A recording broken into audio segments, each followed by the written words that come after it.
Hello friends, मैं वैष्णवी आज आप लोगों के लिए हिंदी कहानीकार जो है, ठीक है, हमारी नीट की सिलेबस में जो यूनिट 7 में सारी कहानियाँ लगी हुई हैं, लगभग 20-21 कहानी है, ठीक है। वो सभी कहानी का प्रकाशन वर्ष और साथ में जो कहानीकार हैं उनका जन्म वर्ष और साथ ही जो कहानी है वो कौन सी पत्रिका में प्रकाशित हुई है, ये भी बेहद इम्पॉर्टेंट है। एक बार एनटीए पूछा हुआ है 24 में कि कानों में कंगना कहानी जो थी वो कौन सी पत्रिका में प्रकाशित हुई। अच्छा, एक बार पूछा कि चंद्रदेव से मेरी बातें कहानी का प्रकाशन वर्ष क्या है।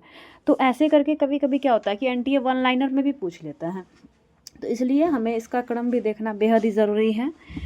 तो पहले देखिए हिंदी कहानीकारों का जन्म वर्ष कालक्रमानुसार, ठीक है, क्रम से लगा हुआ है।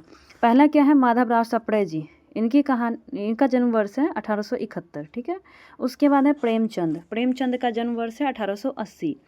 राजेंद्र बाला घोष, इनका है 1882। फिर हैं चंद्रधर शर्मा गुलेरी, इनका है 1883। जयशंकर प्रसाद, इनका है 1889।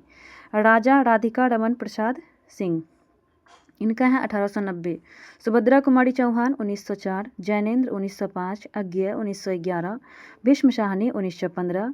फणीश्वर नाथ रेणु 1921। हरिशंकर प्रसाई 1924। कृष्णा सोवती 1925। निर्मल वर्मा 1929। कमलेश्वर 1932 और शेखर जोशी 1932। ज्ञान रंजन 1936। तो ये जितना भी देखिए अभी, ठीक है, ये सारी कहानीकार का जो है कहानी हमारे सिलेबस में लगी हुई है और उसे पढ़ना है। तो पहले इनका जन्म वर्ष मैं देख चुकी और अब देखिए इसके बाद क्या है कि कहानी, ठीक है, इधर कहानी का नाम दिया हुआ है, साथ ही उसका प्रकाशन वर्ष है और कहानीकार का भी नाम है और साथ में कौन सी पत्रिका में वो प्रकाशित हुई थी। तो पहली कहानी है हमारी एक टोकरी भर मिट्टी, इसका प्रकाशन वर्ष है 1901 और इसके जो लेखक हैं यानी कहानीकार हैं वो कौन है, माधवराव सप्रे जी, और ये छत्तीसगढ़ मित्र पत्रिका में प्रकाशित हुई थी। इसके बाद है चंद्रदेव से मेरी बातें, इसका प्रकाशन वर्ष है 1904। इसकी जो लेखिका हैं वो है राजेंद्र बाला घोष जी, जिनको बंग महिला के नाम से भी जाना जाता है, और ये कहानी जो है सरस्वती पत्रिका में प्रकाशित हुई थी। उसके बाद है दुलाई वाली 1907, ये भी बंग महिला की ही कहानी है यानी राजेंद्र बाला घोष जी की, और ये भी सरस्वती पत्रिका में ही प्रकाशित हुई थी। उसके बाद है दुनिया का सबसे अनमोल रतन, इसका प्रकाशन वर्ष कहीं 1907 भी मिलता है, कभी कभी 1908 भी देखने को मिलता है, तो दोनों ही सही मानेंगे। और इसके लेखक हैं मुंशी प्रेमचंद जी, ठीक है, और ये कहानी अभी मैं पढ़ने वाली हूँ और ये कहानी जो है वो जमाना पत्रिका में प्रकाशित हुई थी। कानों में कंगना 1913, राजा राधिका रमन प्रसाद सिंह, और ये इंदु पत्रिका में प्रकाशित हैं। उसके बाद है उसने कहा था 1915, चंद्रधर शर्मा गुलेरी जी इसे लिखे हैं और ये भी सरस्वती पत्रिका में ही है। आकाशदीप 1928 या 29, जयशंकर प्रसाद जी की कहानी है। उसके बाद है अपना अपना भाग्य 1929, जैनेन्द्र की है और ये विशाल भारत पत्रिका में प्रकाशित हुई थी। उसके बाद है ईदगाह, इसका प्रकाशन वर्ष है 1933, प्रेमचंद जी इनके लेखक हैं और ये चांद पत्रिका में प्रकाशित हुई थी। उसके बाद है गैंग्रीन, या इसका नाम जो है रोज भी था इस कहानी का, इसका प्रकाशन वर्ष है 1934, अज्ञा जी की कहानी है। उसके बाद है राही 1947, सुभद्रा कुमारी चौहान, ये हंस पत्रिका में प्रकाशित हुई थी। उसके बाद है सिक्का बदल गया 1948, कृष्णा सोवती की कहानी है, प्रतीक पत्रिका में है। चीप की दावत 1956, भीष्म शाहनी की कहानी है। परिंदे 1957 और या 60, ठीक है, निर्मल वर्मा की कहानी है, हंस पत्रिका में ये प्रकाशित हुई थी। उसके बाद है राजा निर्वंशिया 1957 या 58, दोनों ही मिलता है इसका भी प्रकाशन वर्ष, तो कमलेश्वर की कहानी है। कोसी का घटवार 1957, शेखर जोशी का है, ये कल्पना पत्रिका में प्रकाशित हुई थी। उसके बाद है लाल पान की बेगम 1957, फणीश्वर नाथ रेणु की कहानी है। उसके बाद है तीसरी कसम 1958, फणीश्वर नाथ रेणु की कहानी है। पिता कहानी जो है वो 1965 में आई थी और ये ज्ञान रंजन के द्वारा लिखित है। उसके बाद है इंस्पेक्टर माता दीन चांद पर 1970, हरिशंकर प्रसाई जी की कहानी है और ये एक व्यंग प्रधान कहानी है, ठीक है, इसमें व्यंग किया गया है। और अमृतसर आ गया 1971 या 73, भीष्म शाहनी की है, ये भी हंस पत्रिका में है। अगर मैं हंस पत्रिका की बात करूँ तो इसमें कुल 3 कहानी ऐसी थी जो हंस पत्रिका में प्रकाशित हुई है। एक है हमारा अमृतसर आ गया है, दूसरी है हमारी परिंदे और तीसरी है हमारी राही, ठीक है। ये तीनों कहानी जो है वो हंस पत्रिका में प्रकाशित हुई थी, ठीक है। क से हमारा हो गया कोसी का घटवार और क से हो गया कल्पना। ध्यान रखेंगे कि दोनों का शुरुआत में क आया है, क से कोसी और क से कल्पना, ठीक है। उसके बाद है जैसे सिक्का, सिक्का क्या है, एक प्रतीक, एक चिन्ह को दर्शाता है, ठीक है, तो ऐसा भी याद रख सकते हैं। उसके बाद है कि ईदगाह चांद पत्रिका, यानी ईद के दिन हमें क्या नज़र आती है, चांद नज़र आती है, ठीक है। तो ईदगाह यानी चांद पत्रिका, ठीक है। हाँ, इस विशाल भारत में बच्चा अपना भाग्य को देख पाया, ठीक है। वो अपने भाग्य को देख पाया कि मेरी भाग्य क्या है। तो विशाल भारत, भाग्य यानी अपना अपना भाग्य। उसके बाद है कानों में कंगना, यानी इंदु जो थी वो अपने कानों में कंगन पहनती थी, ध्यान रखेंगे। उसके बाद दुनिया का सबसे अनमोल रत्न, यानी कहने का मतलब यह है कि एक ज़माना था, ठीक है, जो दुनिया में अनमोल रत्न की बात करते थे, मतलब ऐसे करके, मतलब ट्रिक बना के तो याद करना ही पड़ेगा। उसके बाद है देखिए 36, यानी ये एक टोकरी भर मिट्टी, यानी कि वो जो बुढ़िया थी विधवा, ठीक है, वो 36 टोकरी मिट्टी उठाई, ऐसे ध्यान रख सकते हैं, ठीक है। 36 टोकरी वो मिट्टी उठाई थी। उसके बाद है चंद्रदेव से मेरी बातें धुलाई वाली, और उसने कहा था, ठीक है। ये 3 कहानी जो है हमारी वो सरस्वती पत्रिका में है।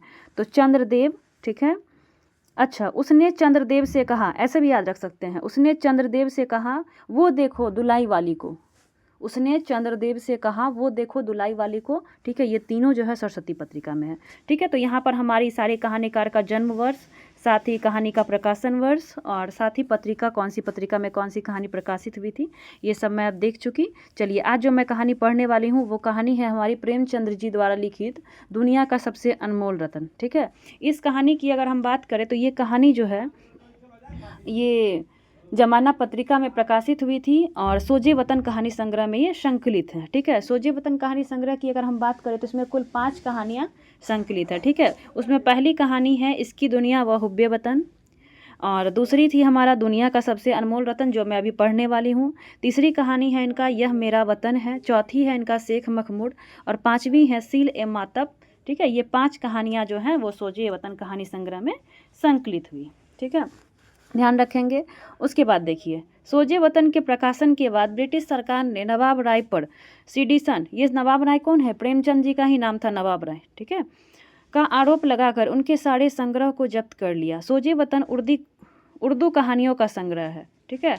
तो ऐसे भी पूछ सकता है कि सोजे वतन में निम्न में से किस प्रकार की कहानियाँ लिखी जाती थी, हिंदी, उर्दू, ऑप्शन दे सकते हैं। तो ध्यान रखेंगे उर्दू कहानियों का यह संग्रह था, ठीक है। प्रेमचंद नाम से उनकी पहली कहानी बड़े घर की बेटी दिसंबर 1910 में जमाना पत्रिका में प्रकाशित हुई थी। प्रेमचंद की प्रथम कहानी जो है वो शौत है, जो कि हिंदी भाषा और देवनागरी लिपि में सन 1915 ईस्वी में सरस्वती पत्रिका में प्रकाशित हुई। कुछ आलोचक जो हैं वो प्रेमचंद के पंच परमेश्वर, जिसका प्रकाशन वर्ष 1916 है, उनको इनकी प्रथम कहानी मानते हैं, तथा अंतिम कहानी जो है वो कफन को मानते हैं, ठीक है। उसके बाद देखिए यहाँ से क्या है कि प्रेमचंद को क्या कहा जाता है, तो कहानी का सम्राट कहा जाता है। प्रेमचंद जी जो है लगभग 300 कहानी वो मतलब लिखे थे, ठीक है।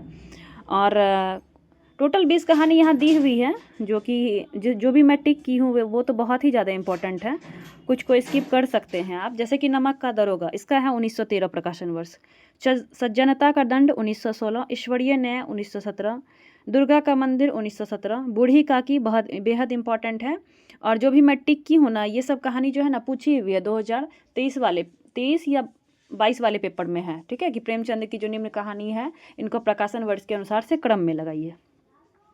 बूढ़ी काकी 1920, शांति 1921, सवा सेर गेहूं 1924, शतरंज के खिलाड़ी 1924, मुक्ति मार्ग 1924, मुक्ति धन 1924, सौभाग्य की कोड़े 1924, दो सखियां 1928, अलग्योझा 1929, पूस की रात 1930, समर यात्रा 1930, पत्नी से पति 1930, सदगति 1930, दो बैलों की कथा 1931, ठाकुर का उपहार 1931, ठाकुर का कुआं 1932, ईदगाह 1933, नशा 1934, बड़े भाई साहब 1934, कफन 1936, ठीक है। तो देखिए इसमें कुछ कुछ कहानी इंपॉर्टेंट थी, जैसे कि नमक का दरोगा हो गया, उसके बाद आपका ये बूढ़ी काकी हो गई, सवा सेर गेहूं हो गया, ठीक है, शतरंज के खिलाड़ी हो गया, उसके बाद अलग्योझा तो नहीं उतना, लेकिन पूस की रात हो गया, उसके बाद सदगति, दो बैलों की कथा, ठाकुर का कुआं, ईदगाह, बड़े भाई साहब, कफन, ठीक है। इतनी कहानी जो है इसमें ज़्यादा इंपॉर्टेंट थी, जिसका प्रकाशन वर्ष हमें याद होना चाहिए, ठीक है। चलिए अब यहाँ से हमारी कहानी प्रारंभ हो रही है, और